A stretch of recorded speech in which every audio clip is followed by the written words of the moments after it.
Imagine Amsterdam, 1983. Rain is falling on the cobblestone streets as a luxury car pulls away from the Heineken headquarters. Inside sits Freddie Heineken, the beer magnate himself, alongside his loyal chauffeur, A.B. Dotterer. Suddenly, their routine drive home turns into a nightmare. A van blocks their path, another car slams into them from behind, and masked men drag them from their vehicle. This isn't a movie script, it's the real-life beginning of one of Europe's most infamous crimes.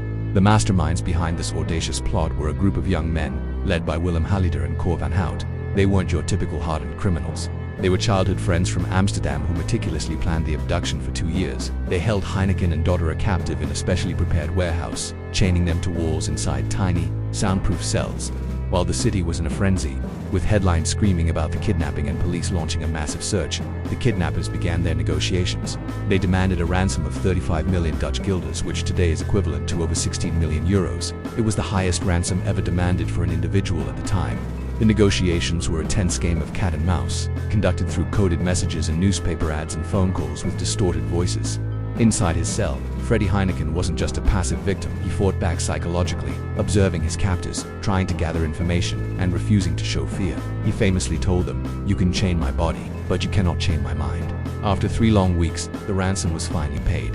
In a dramatic drop-off under a highway overpass, bags filled with cash were thrown from a bridge onto a waiting van.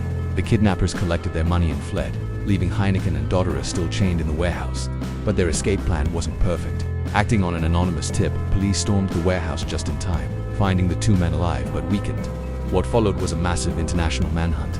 The gang had split up and scattered across the globe, living lavishly on their stolen fortune. But one by one, law enforcement tracked them down. Cor van Hout and Willem Halliday were eventually found in Paris and extradited back to the Netherlands. At the trial, Freddie Heineken faced his kidnappers again, not as a victim, but as a survivor who refused to be broken.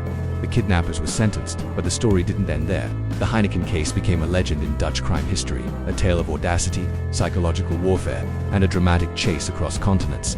Thanks for watching, and if you found this story fascinating, don't forget to like and subscribe for more deep dives into history's most compelling events.